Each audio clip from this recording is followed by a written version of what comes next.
Some stories seem to follow a person no matter where they go, no matter how many headlines fade, no matter how many courtrooms close, no matter how many times they walk away. For years, one Memphis man has found himself at the center of controversy, tragedy, and allegations that captured national attention.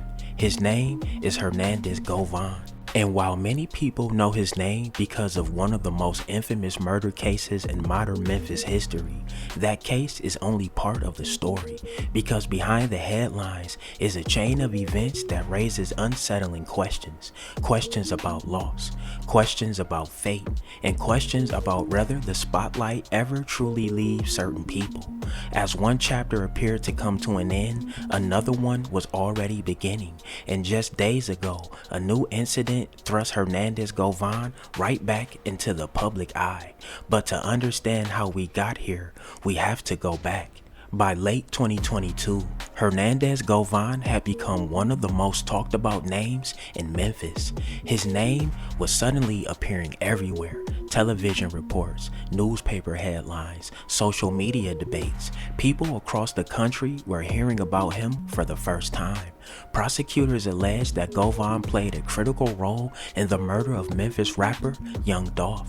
Your time right now is 6:13. Heavy hearts this morning as the music industry mourns the loss of rapper Young Dolph.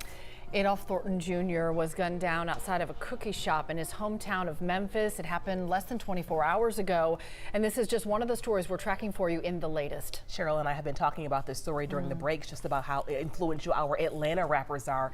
Young Dolph was the same for Memphis, and he even had ties to Atlanta. He's being remembered for giving back to his community. He even planned on donating turkeys to families on Friday. Right now, there are a lot of questions surrounding what went down in the killing of Young Dolph. Investigators say the 36-year-old was at Makita's Cookies in South Memphis, one of his favorite places to go when he was home, when someone drove up and started shooting. So far, no arrests have been made, and it's not clear what led up to all of this. Memphis police are fearing that there could be some retaliation that happens, and so they're asking people to go ahead and stay home if they don't have to be out. Young Dolph leaves behind a wife and 2 children. From near I was originally in Oklahoma City when I found out what happened. and far, fans of Memphis-based rapper Young Dolph came to pay their respects, still in disbelief at this loss. They came to reflect at a memorial set up outside Makita's Cookies, where Dolph was shot and killed Wednesday afternoon. I was in college when I was listening to him, and being independent and really standing your ground and believing in what you believe in and really representing for the people and yourself. And now those same people want to see justice in his death. This post by the Memphis Police Department showing images of the gunman has been shared more than 85,000 times since it was posted 24 hours ago. Police say they came from surveillance video and show 2 suspects in a white Mercedes approaching the business and shooting Young Dolph several times. They're hopeful these photos will lead them closer to those responsible for his death, as his fans hope the community will allow police to investigate. It just had to happen. The police gonna have to do their job. People root for street justice, but that's not gonna do anything because the violence is just gonna continue to grow. But instead, honor the life and legacy of a growing star and all the good he tried to do for his community. If somebody can just, do something positive and make something in remembrance of him and come forward and clear your conscience or whatever, but if not, whatever happens, it's gonna have to happen. According to the accusations, he wasn't accused of being a shooter. Instead, investigators claimed he served as a middleman, an alleged organizer, someone prosecutors believe helped connect the pieces together.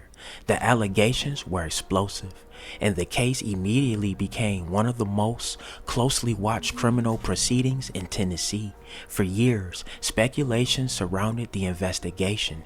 People wanted answers, people wanted convictions, people wanted justice, but courtrooms don't operate on rumors, they operate on evidence. And when the trial finally reached its conclusion, something happened that surprised many observers. The jury returned a verdict, not guilty.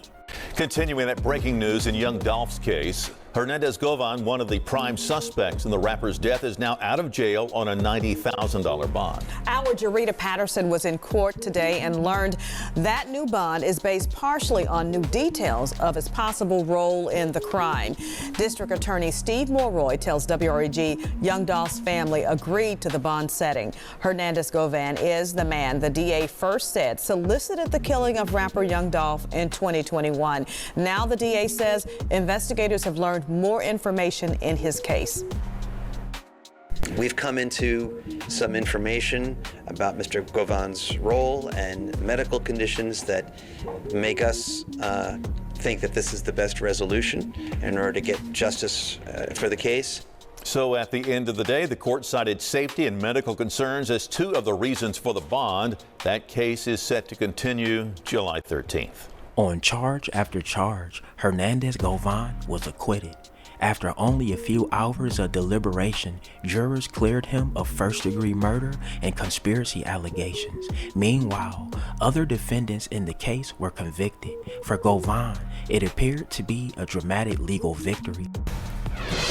More than 4 years after Young Dolph's murder, the criminal cases against the men charged with his death are almost done. But there was one more delay today.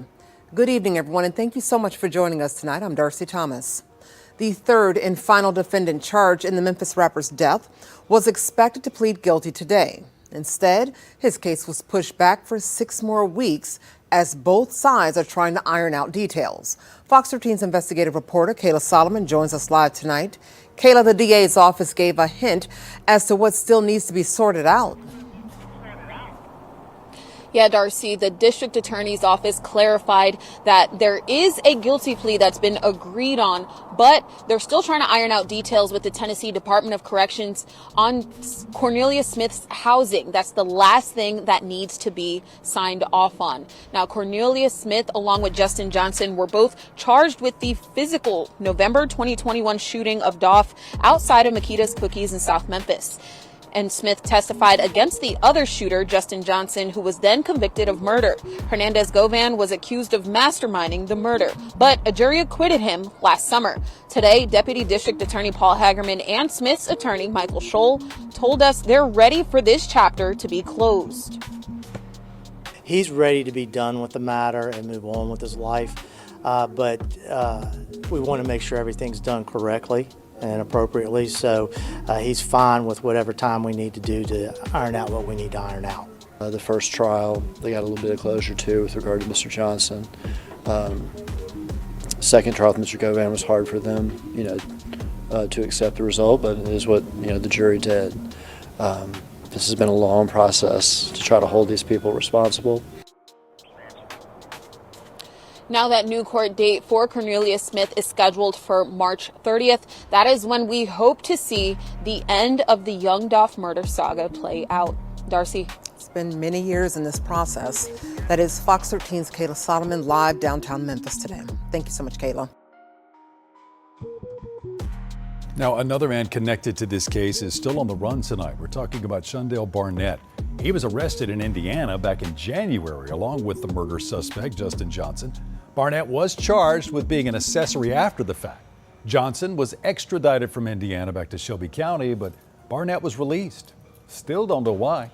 Then in February, a warrant for first-degree murder was issued for him. Still not clear if that's connected to the Dolph case, but Barnett is still on the run tonight. This is a story that we first broke on Fox 13 News at 6 yesterday. For everything we know so far about the Young Dolph murder investigation, but also who has been charged, you can go to our website, fox13memphis.com. You can also download the free Fox 13 News app on your smartphone, and we will send you push alerts as we continue to break new information about Young Dolph's murder. A moment that should have marked the end of one chapter, but there was another tragedy connected to his name, one that had already changed his life forever. Long before the acquittal, long before the courtroom verdict, another devastating event had already unfolded, one that had nothing to do with legal arguments, one that involved family. Govan's daughter, Destiny Govan, was building a future of her own. Known professionally as Lotta Cash Desto, She was an emerging hip-hop artist from Memphis. Her career appeared to be gaining momentum. She had industry connections, growing recognition, and opportunities that many aspiring artists dream about. Then everything changed. On September 24th, 2022, Destiny was shot and killed in Houston, Texas. She was only 25 years old. We have new details tonight as we continue to investigate the murder of rapper Young Dolph. Of course, he was gunned down almost a year ago at Makita's Cookies. And tonight we're finding out more about now the third suspect arrested in this case, Hernandez Govan. Fox 13's Dominique Dillon is joining us in our newsroom tonight. Dominique, Govan's daughter, she was also a rapper, but she was killed in Houston in September. Yeah, she went by Lotta Cash Desto, but her real name, Destiny Govan. Houston police say the 25-year-old was shot and killed in Houston September 24th, early that morning. Investigators say Govan and her friend were in their vehicle, stopped behind a vehicle at a traffic light. Police say two men got out of the vehicle and started shooting at the women. We're told the passenger was also shot but survived her injuries. And Lotta Cash Desto was signed to Lil Uzi Vert. He spoke at her funeral.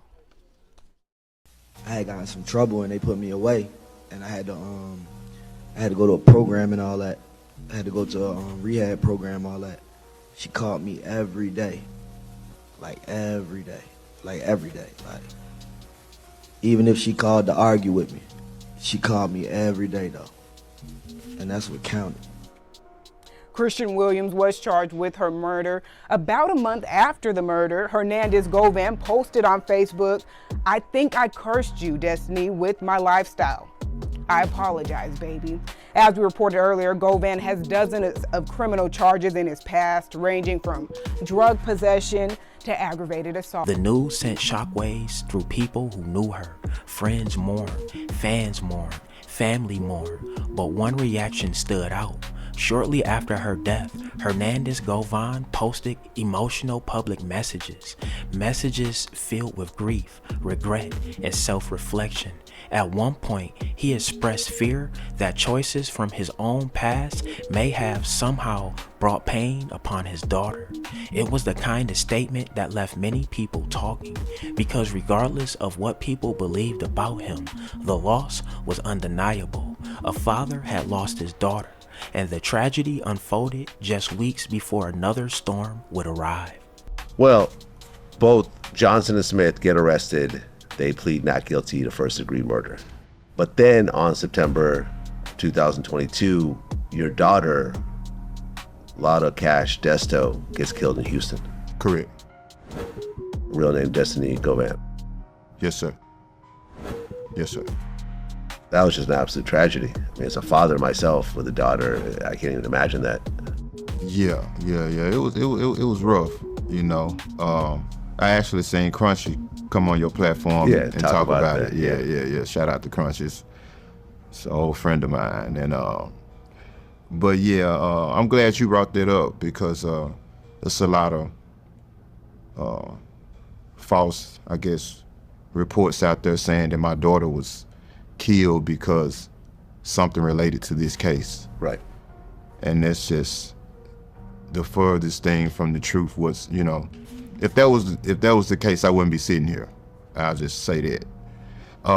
My daughter was killed over a botched robbery. She was very close friends with Lil Uzi, and Lil Uzi took liking to my daughter music-wise. She was very talented. He spent a great deal of money on jewelry and a lot of other things for her to kind of, like, you know, boost her career.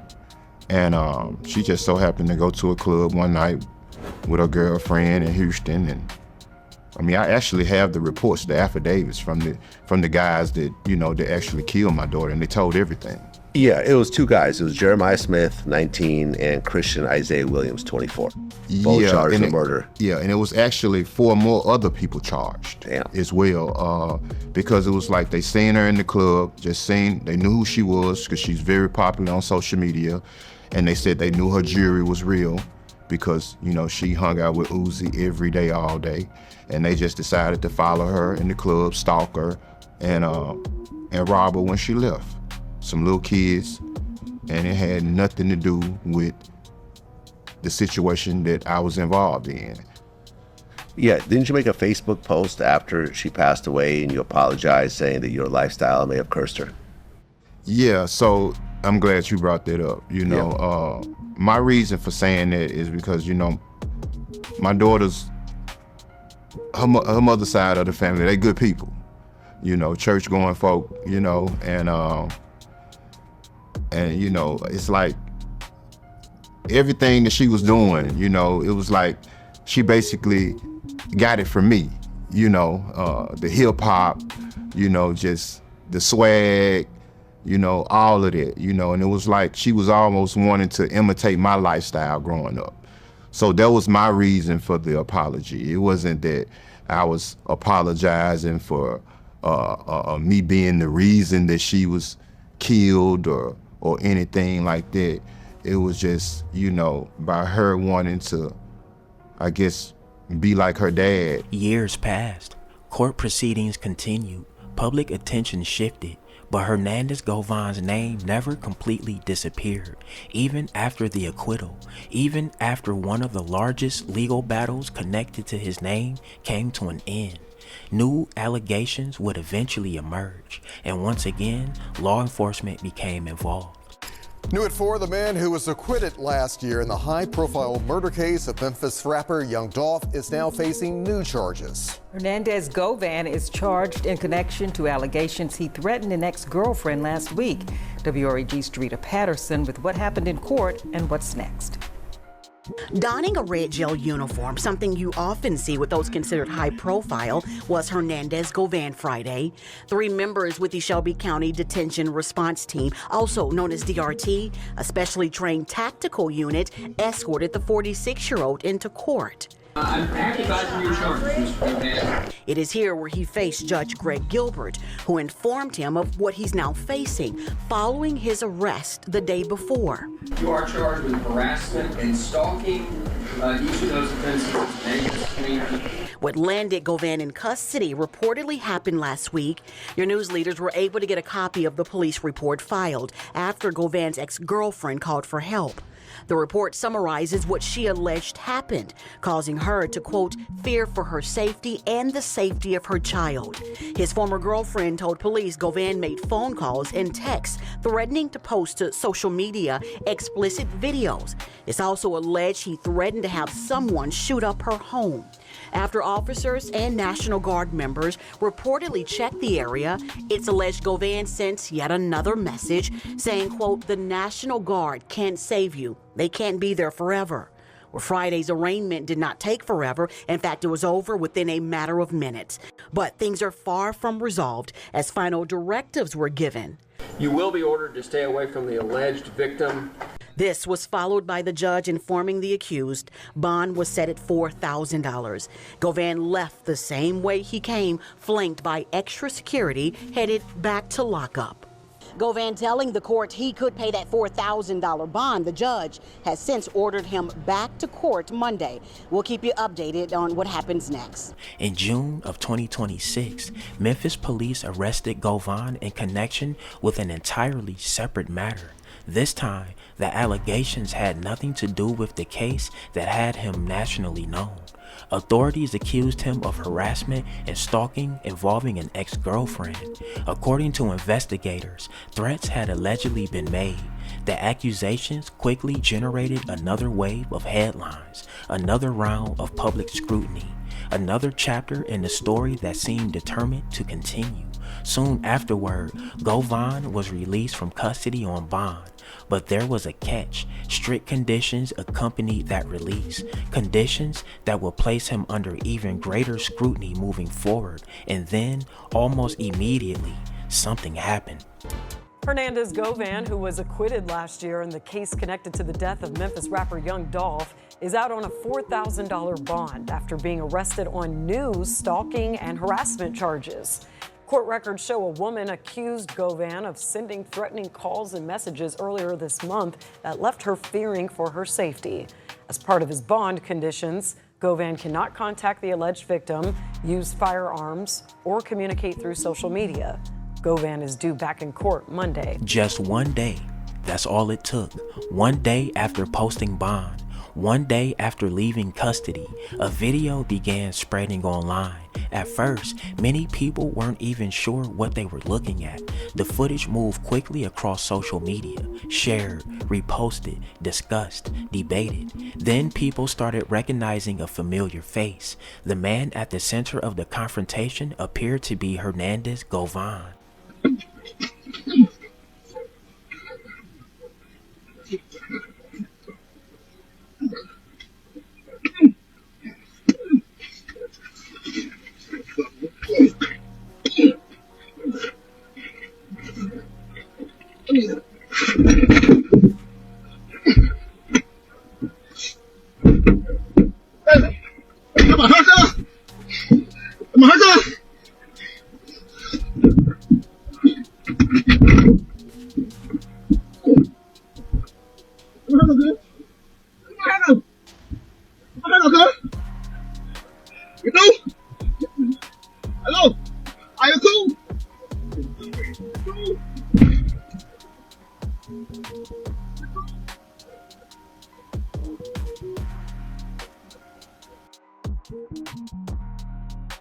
Within hours, conversations exploded online. Questions began circulating. Was this really him? What exactly happened before the altercation? Would authorities respond? Would the courts take notice? And perhaps the biggest question of all, could this affect his current legal situation?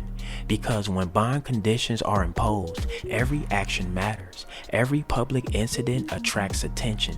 Every allegation invites scrutiny. Whether the fight itself leads to additional consequences remains to be seen. But one thing became clear almost immediately. The timing could not have been worse. For some people, controversy arrives once and fades away. For others, it seems to follow them everywhere. Hernandez Govan has experienced courtroom battles, national media attention, personal tragedy, public scrutiny, and now another viral incident that has once again placed his name in headlines.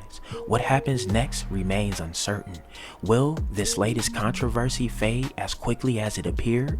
Or could it become another major chapter in a story that already contains more twists than most people could imagine? As investigators, attorneys, and the public continue watching closely, the answers may be coming sooner than anyone expects, and when they do, this story could take yet another unexpected turn. Alright y'all, that's the crazy story of Hernandez Govan, one of the most prolific Memphis figures right now. Hey man, get in that comment section, let me know what y'all think. Drillers and trappers, we outside trapping and drilling 247. Don't go nowhere, watch that next video. Gang!